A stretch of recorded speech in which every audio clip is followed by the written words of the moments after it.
আসসালামু আলাইকুম।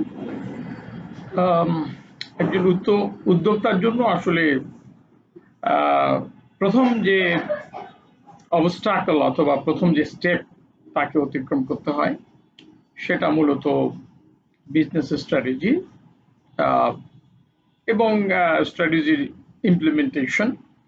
এটা তার ১ম স্টেপ, যে স্টেপে তাকে হোঁচট খেতে হয়। ধরেন কেউ একজন একটা ব্যবসার পরিকল্পনা করল। তো অবভিয়াসলি বিজনেসের পরিকল্পনার সাথে সাথে স্ট্র্যাটেজিক প্রশ্ন ওঠে। কিভাবে ব্যবসাটা করবে এটা যেমন জরুরি, তার আগে কি নিয়ে ব্যবসা করবে এটাও খুব জরুরি। তো আমরা যাকে আসলে আইডিয়া বলি। তো আমরা ধরলাম যে আসলে কেউ একজন চিন্তা করলো, ধরেন সফটওয়্যার বানিয়ে ব্যবসা করবে, অথবা কেউ চিন্তা করলো যে আমি আলু পটলের ব্যবসা করব, অথবা সে হয়তো অন্য আরেকটি পণ্য নিয়ে ব্যবসা করার কথা শুরু করার কথা চিন্তা করলো। এখন এই যে শুরু করার কথা চিন্তা করলো, এর পরপরই আসলে প্রশ্ন ওঠে যে সেটা কিভাবে করবে, মানে ব্যবসাটাই কিভাবে করবে। তো অবভিয়াসলি এই যে কিভাবে করবে, আমরা যাকে অনেক সময় সাধারণ ভাষায় প্ল্যান বলি, প্ল্যান প্ল্যান এবং স্ট্র্যাটেজি অনেক সময় আমরা এটাকে গুলিয়ে ফেলি, যে একই ভাবি যে প্ল্যানও যা স্ট্র্যাটেজিও আসলে তাই। প্ল্যান বিষয়টা অনেকটা লিখে বা একটা, মানে প্ল্যান তো আমি বাংলায় বললে পরিকল্পনা। তো সাধারণত আমরা যেটা করি সেটা হলো বিজনেসের আসলে প্রথম কথাটি হলো স্ট্র্যাটেজি। অনেকে যদিও অনেকে বলেন যে বিজনেস করার আগে আইডিয়া দরকার, আমি বলি যে আসলে বিজনেস করার আইডিয়াটা কি হবে এটা আসলে স্ট্র্যাটেজি থেকে আসতে হবে। কেন স্ট্র্যাটেজি থেকে আসতে হবে? প্রথমত স্ট্র্যাটেজির দুটো পোর্শন আছে, দুটো। খুব পরিষ্কার করে যদি বলি, স্ট্র্যাটেজির দুটো পার্ট আছে। একটা হলো ইউ হ্যাভ টু সেট এ গোল। গোল আমরা যাকে স্বপ্ন বলি। এখন গোল জিনিসটা কি আসলে? গোল জিনিসটা হচ্ছে আমি কোথায় আসলে পৌঁছাতে চাই। এখন ব্যাপারটা হলো যে আমি কোথায় পৌঁছাতে চাই, এটা আপনার বিজনেস আইডিয়া অথবা যে জিনিসটা বা পণ্য নিয়ে আপনি ব্যবসা করবেন তার উপর নির্ভর করে না। সিম্পল। মানে কি? ধরেন আপনি একটা গোল ঠিক করলেন যে আমি আলু নিয়ে ব্যবসা করে ১০০ কোটি টাকা আর্ন করব, মানে ১০০ কোটি টাকার মালিক হব। এখন ব্যাপারটা হচ্ছে আপনার ১০০ কোটি টাকায় পৌঁছাবেন ব্যবসা করে, এটা আপনার গোল সেট, ঠিক আছে। কিন্তু সেটা আলু নিয়ে না হয়ে পটল নিয়েও হতে পারে, অথবা এমনও হতে পারে সেটা আলু পটল বাদে অন্য কিছু নিয়ে হলো। ধরেন আপনি আপনার সুবিধা মতো যেটা আপনি পান আপনি সেটাই শুরু করবেন, কিন্তু আপনার লক্ষ্য হচ্ছে আমি আগামী ১০ বছরের মধ্যে ১০০ কোটি টাকা কামাই করব। এখন এই ১০০ কোটি টাকা আপনার গোল, কিন্তু আলু বা পটল অথবা সিম বা বেগুন আপনি কি নিয়ে ব্যবসা করবেন, আপনার ব্যবসার যে পণ্য অথবা ব্যবসার যে আইডিয়া, সেটা আসলে আপনার এই ১০০ কোটির উপর নির্ভর নাও করতে পারে। মানে কি? মানে হলো ১০০ কোটি টাকা আপনার গোল, আলু পটল বেগুন যা আছে এটা হলো প্ল্যান। আপনি কোন পার্টিকুলার বিষয়টা নিয়ে কাজ করবেন, কিভাবে করবেন, কিভাবে করবেন এটা আসলে প্ল্যান, কিন্তু তার আগে আপনার একটা কৌশল থাকতে হবে। কৌশল, স্ট্র্যাটেজি মানে আসলে সহজ বাংলায় যদি বলি কৌশল। আপনার কৌশলটা কি হবে? এখন কৌশলের মধ্যে আপনার অনেক কিছু থাকবে। কৌশলের মধ্যে প্ল্যান থাকবে, কৌশলের মধ্যে আপনার প্রোডাক্ট থাকবে, কৌশল এটার মধ্যে আমরা যাকে আইডিয়া বলি সেটা থাকবে, এবং আরো অনেকগুলো ব্যাপার থাকবে। বাট আপনাকে একটি কৌশল করতে হবে ওই ১০০ কোটি টাকায় পৌঁছানোর জন্য। এখন ব্যাপারটা হলো যে আপনি যখন ১০০ কোটি টাকায় পৌঁছানোর জন্য একটি গোল সেট করলেন, অবশ্যই আপনি গোল সেট করার সময় অনেক কিছু চিন্তা করবেন।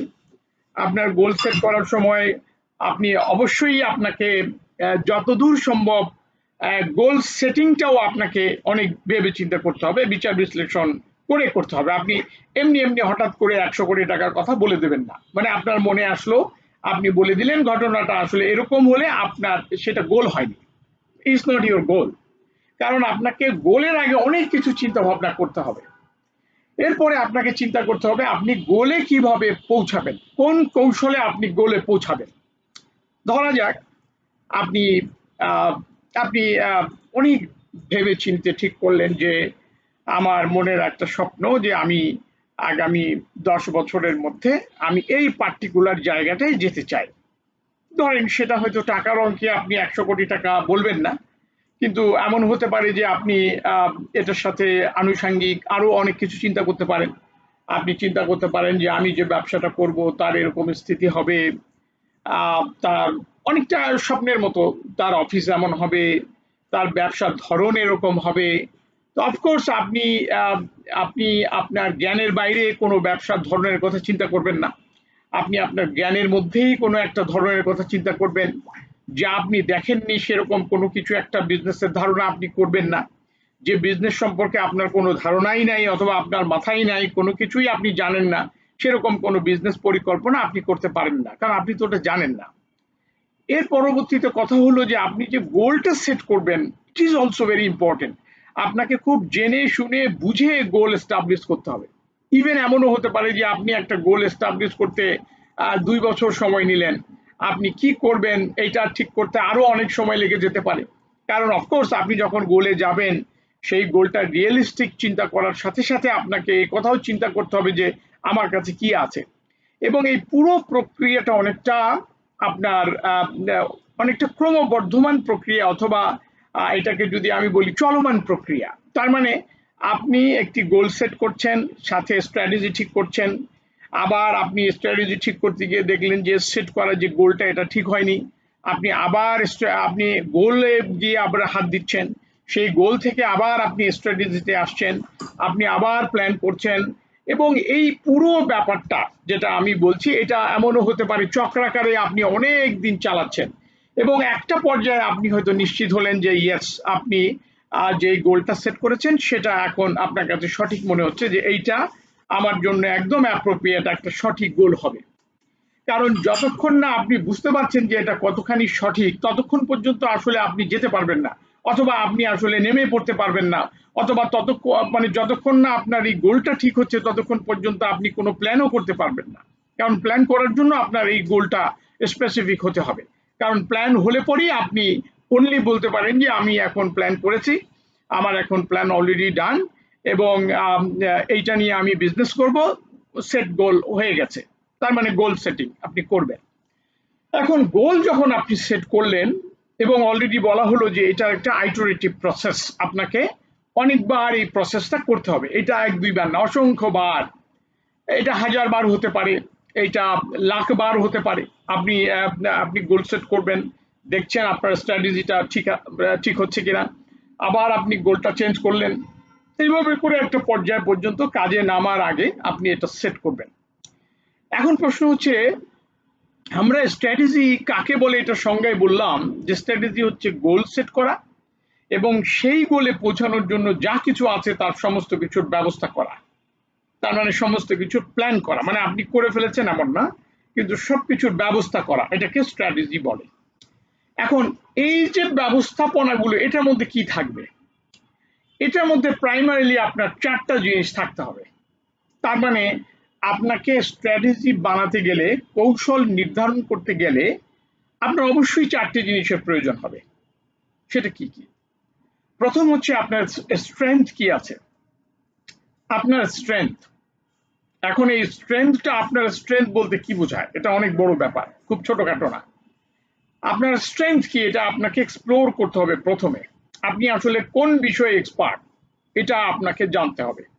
যে কোনো কিছুর স্ট্র্যাটেজি বানাতে গেলে, আসলে কৌশল নির্ধারণ করতে গেলে আপনাকে স্ট্রেংথ আপনাকে আগে জানতে হবে, বুঝতে হবে, এবং স্ট্রেংথ আপনাকে স্পেসিফিক করতে হবে। ধরেন এই মুহূর্তে আমার একটা জিনিসের কথা মনে পড়ছে, ধরেন পদ্মা সেতু হবে কি হবে না, বা পদ্মা সেতু প্রকল্প। এখন নিশ্চয়ই পদ্মা সেতু প্রকল্প যখন মাথায় আসলো, মানে আমরা যাকে প্ল্যানিং ফেজ বলছি, তারও আগে আমাদের কৌশল নির্ধারণ করতে হয়েছে। সেটা কি? সেটা হলো স্ট্রেংথ, আমার স্ট্রেংথ কি আছে। এক নম্বর হচ্ছে আমার পকেটে টাকা কত আছে, নগদ পকেটে টাকা কত আছে। আরেকটা হচ্ছে কতখানি টাকা আমি ম্যানেজ করতে পারবো।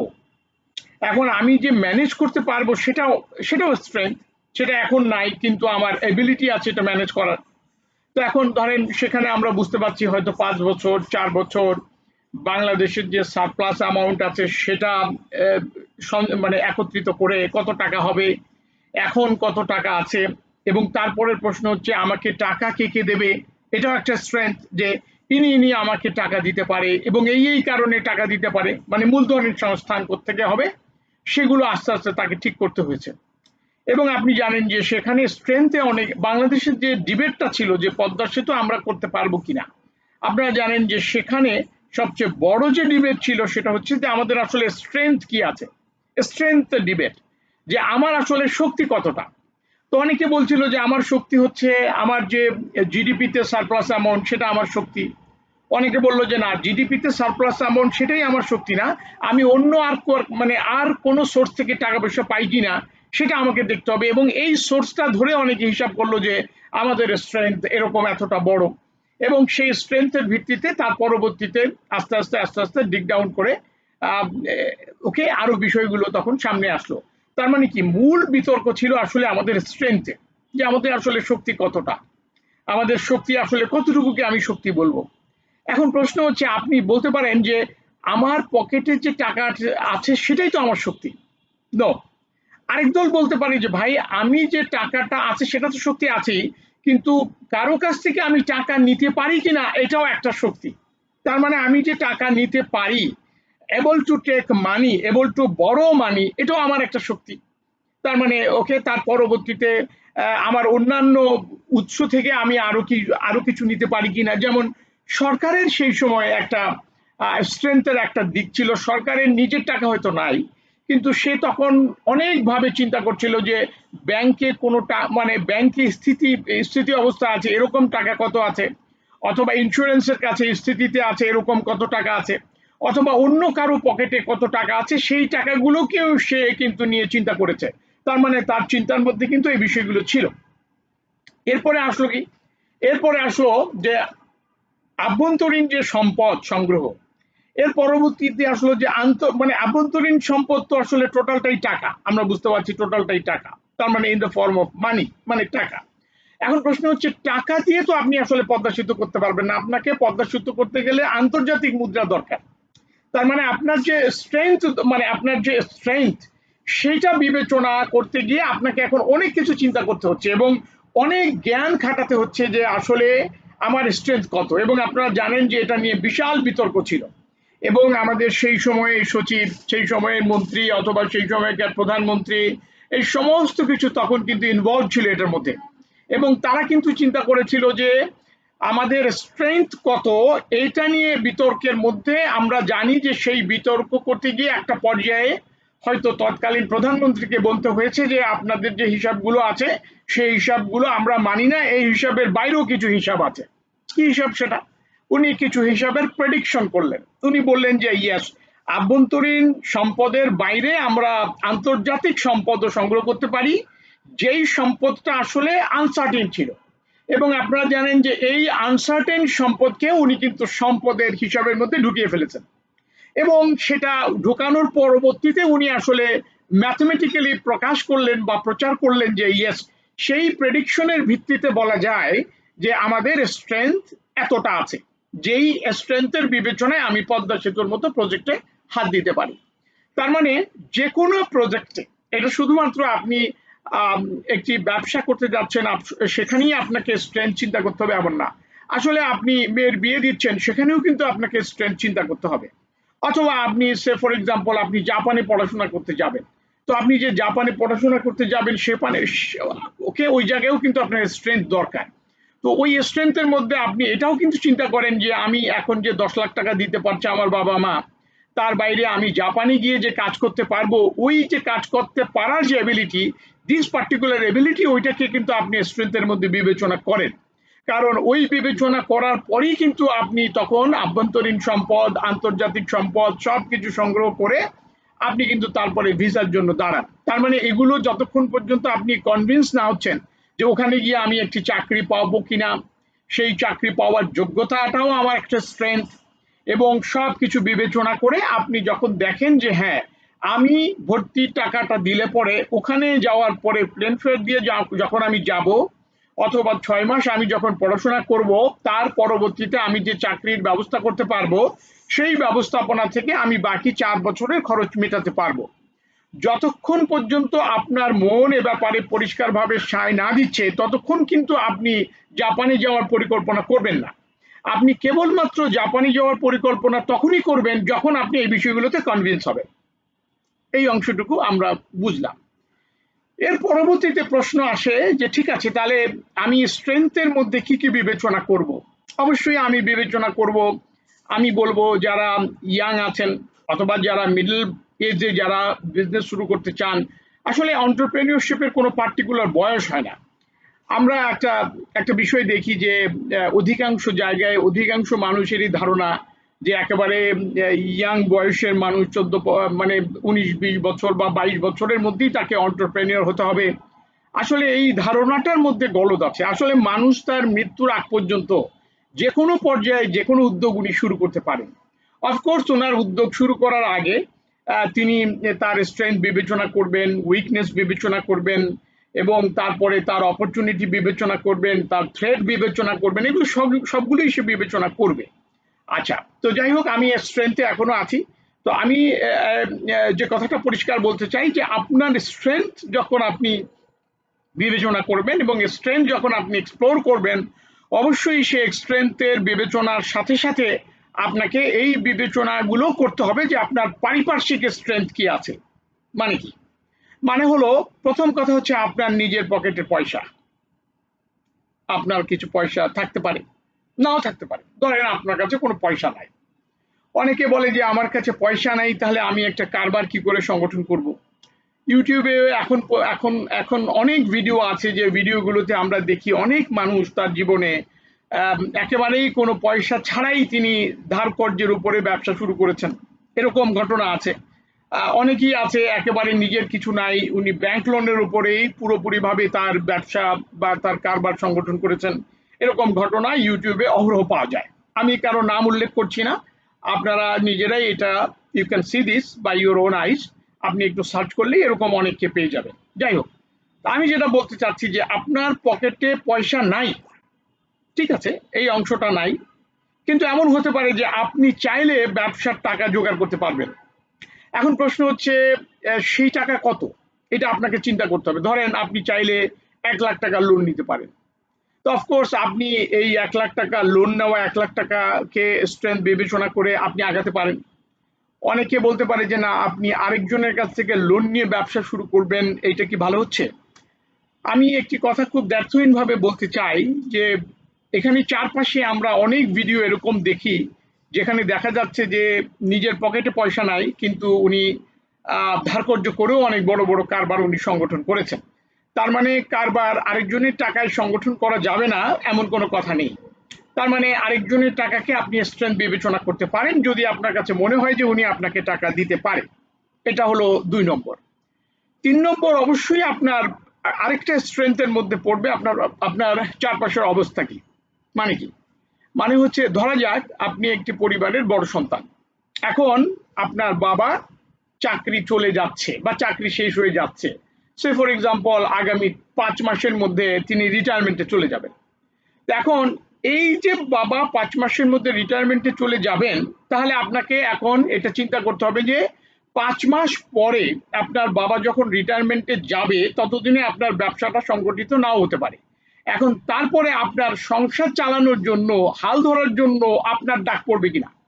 যদি আপনার ডাক পড়ে তাহলে এটা একটা উইকনেস, কিন্তু যদি আপনার অবস্থা এমন হয় যে 5 মাস পরে বাবার খরচ আমাকে মিট আপ করতে হবে না, অথবা পরিবারের খরচ আমাকে মিট আপ করতে হবে না, সেরকম ব্যবস্থাপনা আমাদের সংসারের আছে, তাহলে আপনি অফকোর্স এই অবস্থাটাকে একটা স্ট্রেংথ বিবেচনা করতে পারেন। তার মানে আপনার চারপাশের পরিবেশ পরিস্থিতি কিরকম, সেটাও আপনার একটা স্ট্রেংথ। এরপরে যেটা অধিকাংশ মানুষ যেটাকে আসলে গণায় ধরে না, সেটা হচ্ছে যিনি কারবারটা সংগঠন করবেন ওনার মেন্টাল সিচুয়েশন কি বা মেন্টালিটিটা কেমন। এবং অতীতে কি বলে এবং সেটার জাজমেন্ট উনি একা করলে হবে না। ধরেন প্রত্যেকটা মানুষের কাছেই সে নিজেই হিরো, মানে তার কাছে সে হিরো। ধরেন একটি লোক তার জীবনে সে তেমন কিছু করার অভিজ্ঞতা নাই এবং মোটামুটি ভাবে একজন লোক ধরেন তার বয়স 40 ইয়ার্স। এখন এই 40 বছরের মানুষটি ধরেন ইউনিভার্সিটিতে ভালো ছাত্র ছিল এবং তারপরে যেটা হয়েছে উনি ভালো চাকরি পেয়েছেন, ওনাকে 2 দিনও বেকার থাকতে হয়নি, উনি সাথে সাথে চাকরি পেয়েছেন। চাকরির 2 বছরের মধ্যে তিনি আরো একটি চাকরি পেয়েছেন। এভাবে করে উনি 3-4টি চাকরি চেঞ্জ করে এখন মোটামুটি ভাবে ওনার বেতন 3 লক্ষ টাকা। এবং এই 3 লক্ষ টাকার যে জার্নিতে উনি এখন এই জায়গায় পৌঁছেছেন, এই পর্যন্ত ঝামেলাবিহীন ভাবে ওনার উনি সমস্ত কিছু অতিক্রম করে গেছেন এবং যাওয়ার পরে এখন ঝামেলাবিহীন ভাবে উনি আসলে 3 লাখ টাকার চাকরিতে পৌঁছেছেন। এখন এরকম একটা জায়গায় উনি চাকরিটা ছেড়ে ব্যবসার কথা চিন্তা করছেন। তাহলে খেয়াল করেন উনি কিন্তু ব্যর্থতাগুলো কিন্তু দেখে নাই, মানে ওনার অভিজ্ঞতার মধ্যে ব্যর্থতা কিন্তু যোগ হয়নি, মানে উনি ব্যর্থতার স্বাদ কিন্তু পাননি এবং উনি বেকার থাকার স্বাদ পাননি। উনি শুধু শুধু মাত্র মানুষের টাকা পেয়েছেন এবং উনি মাস গেলে বেতন পেয়েছেন, এগুলো সবকিছু নিশ্চিত ছিল। এখন খেয়াল করেন এই যে জায়গাটা, এই পুরো জায়গাটা ওনার আসলে উইকনেস হিসেবে বিবেচিত হবে।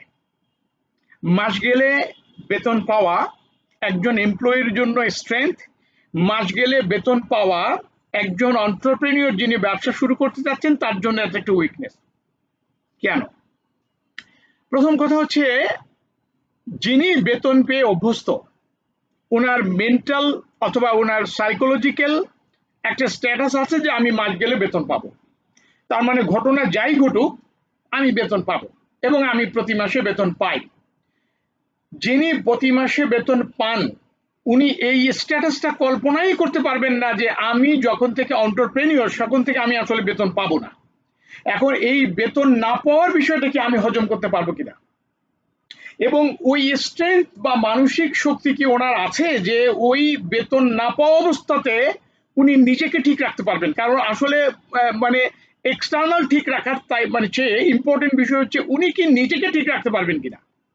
এবং আমি খুব পরিষ্কারভাবে বলতে চাই, সেটা আমার নিজের এক্সপেরিয়েন্স থেকে বলতে চাই, সেটা হলো যিনি খুব বড় টাকা পেয়ে অভ্যস্ত এবং মাসের 5 তারিখের মধ্যে বেতন পেয়ে অভ্যস্ত, এরকম একটি স্ট্যাটাসের মানুষ, আমি আবারও বলছি এরকম একটি স্ট্যাটাসের মানুষ, তার এই মেন্টাল সিচুয়েশন বা চারপাশের যে অবস্থা, এই অবস্থা তার জন্য একটা বড় উইকনেস, এটা কোনো মতেই স্ট্রেংথ নয়। বরং যদি বলা হতো যে উনি গত 1 বছর ধরে বেকার, উনি 1 বছর ধরে বেকার আছেন এবং বেকার থাকার পরে উনি ব্যবসাটা শুরু করতে যাচ্ছেন, তাহলে আমি বলবো যে এই 1 বছরে উনি ওনার নিজেকে ভেঙে চুরে অনেকখানি শক্ত করেছেন, মানে উনি শক্ত মাটি হয়েছেন। কিন্তু যেই লোকটা গত মাস পর্যন্ত বেতন পেয়েছে, সেই লোকটা গত মাসের পরে এই মাসে যখন এন্টারপ্রেনিউর হিসেবে নাম লেখাচ্ছেন ব্যবসায়ী হিসাবে, তার মানে উনি আসলে ভেঙে চুরে কোনো কিছু হন নাই, উনি নরম কাদামাটি এবং উনি এক কথায় যদি বলি যে ব্যবসার ক্ষেত্রে উনি উপযুক্ত কিনা ওনাকে অনেক গভীরভাবে চিন্তা করতে হবে এবং উনি একা চিন্তা করলে হবে না, ওই ওনার চিন্তাটা বাইরের একজনকে করে দিতে হবে যে ভাই আপনার চারপাশের পরিস্থিতি থেকে মনে হচ্ছে যে আপনি এখনো পর্যন্ত ব্যবসার জন্য উপযুক্ত অথবা উপযুক্ত নয়। তার মানে উনি একা এই স্ট্রেংথ বিবেচনা করলে হবে না, তার মানে বাইরের একজন কাউকে লাগবে যিনি এসে বলবেন যে ভাই আপনাকে দেখে আপনাকে বুঝে আপনার অবস্থা বুঝে আমার মনে হচ্ছে না আপনি কোনো ব্যবসা করার উপযোগী এখনো হয়েছেন। তার মানে ব্যবসার যে ভার অথবা বিজনেস করবার যে কষ্টটা, এর মধ্যে একটা কষ্ট আছে, এন্টারপ্রেনিউরশিপের মধ্যে আপনার অনিশ্চয়তা আছে, এই গভীর অনিশ্চয়তার মধ্যে যাওয়ার মতো উপযুক্ততা আপনি অর্জন করেছেন কিনা, ইট ইজ এ কোয়েশ্চেন। তার মানে যিনি কারবার সংগঠন করবেন, ব্যবসা করবেন, ওনাকে এই অবস্থাটাও চিন্তা করতে হবে এবং এটা সবচেয়ে ভালো হয় উনি যদি একাধিক মানুষের সাথে কথা বলে ওনার স্ট্রেংথ সম্পর্কে একটা ধারণা উনি যেন নিয়ে নিতে পারেন, এই ধারণাটাকে আমি স্ট্রেংথ বলবো। তাহলে কি দাঁড়ালো? প্রথম আমরা যেটা বুঝতে পারছি যে স্ট্রেংথের এখানে অনেকগুলো দিক আছে এবং সেই দিকের মধ্যে তার মেন্টাল স্ট্যাটাসটাও একটা খুব বড় দিক, তার পরিবার এবং তার চারপাশের জগৎ, এগুলোর সমস্ত কিছু তার জন্য ভেরি ভেরি ইম্পর্টেন্ট এবং এই জগতের কোনো কিছু একজনের সাথে আরেকজনেরটা মিলবে না। তার মানে ধরা যাক কবির এবং রহিম, ওনারা দুইজন একই অফিসে একই স্ট্যাটাসে চাকরি করত। এখন চাকরি করার পরে ওনারা দুইজনই চাকরি ছেড়ে এখন ব্যবসা শুরু করছে, দুটি আলাদা ব্যবসা শুরু করছে, অথবা একই ব্যবসা শুরু করতে পারে। এখন আপনি হয়তো সোজা ইকুয়েশনে হিসাব করবেন যে কবির এবং রহিম অথবা রহিম এবং করিম ওই দুজনের স্ট্রেংথ সেম, সমান। আমি বলবো এই যে সমান বিবেচনা করাটাই ভুল। তার মানে দুজনের স্ট্রেংথ সমান নয়। হ্যাঁ, স্ট্রেংথ যে বিষয়গুলো নিয়ে, যে প্যারামিটারগুলো নিয়ে স্ট্রেংথ বিবেচনা করা হয় তার মধ্যে দুটো মাত্র সমান, মানে দুটো অথবা একটা বিষয় সমান, যে হ্যাঁ দুজনেরই বয়স একই, দুজনেরই ডিগ্রি সেম, দুজনেই একই বেতন পান, হ্যাঁ এইগুলো প্যারামিটার সমান। কিন্তু দুজনেরই পরিবেশ ভিন্ন হতে পারে, দুজনেরই পারিপার্শ্বিকতা ভিন্ন হতে পারে, দুজনেরই পরিবার এবং তাদের স্ট্রেংথ ভিন্ন হতে পারে। এবং এক্ষেত্রে পরিবার ইজ ভেরি ভেরি ইম্পর্টেন্ট। একজনের পরিবার এটার সাথে অ্যাকাস্টাম না, আরেকজনের পরিবার এটার সাথে অ্যাকাস্টাম। এই যে পরিবারের যে স্ট্রেংথ, ওনাকে স্ট্রেংথ ক্যালকুলেশনের সময় এটাকে ওনার চিন্তায় রাখতে হবে। এবং বাংলাদেশের অধিকাংশ মানুষ যারা এন্টারপ্রেনিউর হন, ওনাদের সবচেয়ে বড় ভুল হচ্ছে এই জায়গায়। তার মানে ওনারা দুইজন ধরে নেন আমরা দুইজন একই বয়সী, আমরা দুইজন একই ইনকাম করি, সুতরাং ডিগ্রিও সেম, সুতরাং আমরা দুজনই একটি ব্যবসায় ঝাঁপ দিতে পারি।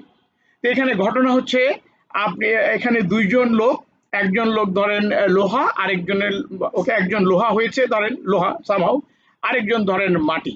তার মানে এই লোহা এবং মাটিকে আমি জড়ো করে এখানে পুকুরে বা এক জায়গায় ফেলে দিলাম। এখন পুকুরে যখন এই লোহা মাটি একসাথে পড়ে যাবে, আপনারা বুঝতেই পারছেন যে পানির নিচে নামতে নামতে লোহাটা ঠিক থাকবে, কিন্তু এখান থেকে ওই যে মাটিটা সেটা কিন্তু গলে যাবে। তার মানে অটোমেটিকলি সে যখন নিচে গিয়ে পড়বে ততক্ষণে সে গলে গেছে। তার মানে দুইটি লোক ব্যবসা শুরু করেছে, আপাতত মনে হচ্ছে একই স্ট্যাটাস, কিন্তু পরবর্তীতে ব্যবসা শুরু করার পরে একটা পর্যায়ে ধরা পড়বে যে একজন টিকে গেছে, আরেকজন অর্ধেক পথেই তাকে ব্যাক অফ করতে হয়েছে, অথবা অর্ধেক পথেই তাকে অন্য দিক পরিবর্তন করতে হয়েছে, অথবা তাকে হ্যান্ডস অফ করতে হয়েছে, এবং অর্ধেক পথে উনি সিদ্ধান্ত নিয়েছেন আমি আর যাব না। এটা কেন হলো? এটা হয়েছে এই কারণে যে আসলে দুজনের স্ট্রেংথ কখনো সমান হতে পারে না, কারণ দুজনের অনেকগুলো প্যারামিটারের বিবেচনায় স্ট্রেংথ বিবেচনা করতে হবে, এবং সেই প্যারামিটারগুলো বিবেচনা করা হয়নি বিধায় এই ঝামেলাটা শুরু হয়েছে। এরকম অনেক এক্সাম্পল দেওয়া যাবে। 6 বন্ধু ব্যবসা শুরু করলো, তারপরে 1 বছর যেতে না যেতে 2 বন্ধু চলে গেল, ঠিক আছে। এরপরে আরো 1 বছর পরে আরো 2 বন্ধু আমেরিকায় চলে গেল, এবং আরো 1 বছর পরে একজন যে বাকি ছিল সে সরকারি চাকরিতে জয়েন করলো বিসিএস এ, একজন মাত্র রইল টিকে, এবং সে আরো 2 বছর পরে, অর্থাৎ টোটাল ব্যবসা শুরু 6 বছর পরে তিনিও আর থাকতে না পেরে তিনিও আমেরিকায় চলে গেলেন, এবং সেই ভদ্রলোকের সাথে আমার আমেরিকায় গিয়ে দেখা হলো। তো আমি তাকে সেখানে জিজ্ঞেস করলাম যে আপনি তো 6 বন্ধু একসাথে বুয়েট থেকে পাশ করেছেন, 6 বন্ধু একই রকম স্ট্রেংথে একই সাথে শুরু করেছিলেন, তো তাহলে কি 6 বন্ধুর স্ট্রেংথ নিশ্চয়ই একই রকম থাকার কথা, একই রকম ছিল, তো তাহলে এই ঘটনাগুলো ঘটলো কেন? তো পরবর্তীতে সে যা বললো সেটা এরকমই, যে আসলে তার দোষ নেই, কখনো ওয়াইফের কারণে তাকে ছেড়ে দিতে হয়েছে, কখনো পরিবারের কারণে তাকে ছেড়ে দিতে হয়েছে, কখনো পারিপার্শ্বিক অবস্থার কারণে তাকে চলে যেতে হয়েছে, অথবা কখনো এমন হতে পারে যে তার নিজের কারণেই সে ঠিক থাকতে পারছে না এবং সে কারণেই তাকে চলে যেতে হয়েছে। তার মানে এই যে চলে যাওয়াটা, তাহলে প্রশ্ন হচ্ছে সে কি এই 6 বছর আগে বুঝে নেই যে আমরা এই 6 বন্ধু 6 বছর আগে যখন সে শুরু করেছে তখন কি স্ট্রেংথ ঠিক মতো মাপা হয় নাই? আমি বলবো তখন স্ট্রেংথ ঠিক মতো মাপা হয় নাই, এবং তখন স্ট্রেংথ নিউট্রালিটিতে মাপা হয় নাই। তার মানে নিউট্রাল নিক্তিতে সে স্ট্রেংথটা মাপা হয় নাই, এবং এই যে নিউট্রাল নিক্তিতে মাপা হলো না, এটা হচ্ছে কারবার সংগঠনের সবচেয়ে বড় ভুল। এখন প্রশ্ন হচ্ছে, now you ask the question যে তাহলে এইটা মাপবে কে? অবশ্যই যিনি এন্টারপ্রেনিউর তিনি এটা একা মাপলে হবে না। আমাদের পরীক্ষার খাতা কি আমরা দেখি? আপনি যে এসএসসি পাস করলেন সেখানে কি পরীক্ষার খাতা আপনি দেখেছেন না অন্য কেউ দেখেছে? আপনাকে যে ইন্টারমিডিয়েট ডিগ্রিটা দিল সেখানে কি খাতা আপনি দেখেছিলেন না অন্য কেউ দেখেছে? আপনি যে কোনো জায়গায় ভালো বিশ্ববিদ্যালয়ে ভর্তি হলেন সেখানে কি খাতা আপনি দেখেছেন না অন্য কেউ দেখেছে? অবশ্যই সেখানে খাতা আপনি দেখেন নাই, অন্য কেউ দেখেছে, তার মানে অন্য কেউ আপনাকে মূল্যায়ন করেছে। তাহলে বিজনেস যখন আপনি সংগঠন করবেন, অবশ্যই আপনাকে মনে রাখতে হবে যে আপনি একা মূল্যায়ন করলে আপনার মূল্যায়ন সঠিক নাও হতে পারে। আপনাকে এক্সটার্নাল মূল্যায়ন বা এক্সটার্নাল যিনি আছেন তার সাথেও আপনাকে কথা বলে এই মূল্যায়ন করতে হবে। এখন প্রশ্ন হচ্ছে, মূল্যায়ন কি এক্সটার্নাল কেউ করবেন নাকি আপনি করবেন? আসলে করবেন আপনি, কিন্তু এক্সটার্নালের সহায়তায় করতে হবে। এখন প্রশ্ন হচ্ছে, আপনি এক্সটার্নাল পাবেন কোথায়? এটা একটা বড় প্রশ্ন। বাংলাদেশের ক্ষেত্রে এটা একটা বিশাল প্রশ্ন। আপনি এক্সটার্নাল আপনার হাতের কাছে পাবেন না যিনি আপনাকে এই বিষয়ে হেল্প করতে পারেন। কারণ যেই এক্সটার্নালের কাছে আপনি কথাগুলো জিজ্ঞেস করবেন বা যার সাথে আপনি কথা বলবেন, অনেকগুলো প্রশ্ন আছে। তিনি এক্সটার্নাল মানে কি? তিনি কি এরকম একজন লোক যার সাথে আপনার জীবনে কোনো সম্পর্ক নাই, আপনি তাকে গিয়ে একদিন জিজ্ঞেস করলেন আর তিনি আপনাকে সবকিছু অটোমেটিক টপ টপ করে বলে দেবে? এরকম আসলে হওয়ার কথা না। তাহলে কি হবে? আরেকটা হতে পারে যে, হ্যাঁ ঠিক আছে, যাকে আপনি জিজ্ঞেস করছেন তিনি হয়তো আপনার জীবনের সাথে ওতপ্রোতভাবে জড়িত, আপনাকে তিনি অবজার্ভ করেছেন, কিন্তু আপনার এই প্রশ্নটা যখন আপনি করছেন তখন নির্মোহভাবে উত্তর দেওয়ার এবিলিটি ওনার হয়তো নাই। কারণ উনি এই বিষয়গুলো কখনো ভাবেনি আর এই বিষয়গুলোর মধ্যে দিয়ে উনি কখনো যান নাই। তার মানে ব্যবসা অথবা উদ্যোগ কি জিনিস, কাকে বলে, এটা কিভাবে করতে হয় উনি আসলে জানেনই না। তো যেহেতু যিনি জানেন না, তাকে আপনি শুধু শুধু এই কথাগুলো আসলে জিজ্ঞেস করে তাকে একটা বিব্রতকর অবস্থায় ফেলবেন, এবং ফাইনালি উনি যদি কিছু আনসার দেয়ও, সেই উত্তর আপনার কোনো কাজে লাগবে না। সো তাহলে আপনাকে কি করতে হবে? প্রথম কথা হচ্ছে, অবশ্যই আপনি অনেকের সাথে কথা বলবেন। যিনি হয়তো স্বল্প পরিচিত তার সাথেও কথা বলবেন, যিনি অধিক পরিচিত তার সাথেও কথা বলবেন, এবং যিনি হয়তো উদ্যোগ নিয়ে কাজ করেন তার সাথেও কথা বলতে পারেন, এবং যিনি হয়তো প্রফেশনালি এই কাজগুলো করেন আপনি তার সাথেও কথা বলতে পারেন। আরেকটা হচ্ছে যে, হ্যাঁ, যদি আপনি কোনো প্রফেশনাল গ্রুপের সাথে থাকতে পারেন তাহলে এই কাজটি আপনি খুব ভালো করতে পারবেন। যদি সম্ভব হয় কোনো একটি প্রফেশনাল গ্রুপের সাথে থাকা, ইট ইজ গুড। মানে একজন উদ্যোক্তার জন্য একটি প্রফেশনাল গ্রুপ খুবই প্রয়োজন। এখন বাংলাদেশে এরকম গ্রুপ আছে কিনা? অবশ্যই আছে। আপনি খুঁজলে আপনার চারপাশে এরকম অনেক গ্রুপ পাবেন। সেখানে হয়তো খুব বড় বড় অফিসিয়াল গ্রুপও আছে। আমার জানা মতে অনেক অ্যাসোসিয়েশন আছে। আমার জানা মতে অনেক ক্লাব আছে এ ব্যাপারে কাজ করে।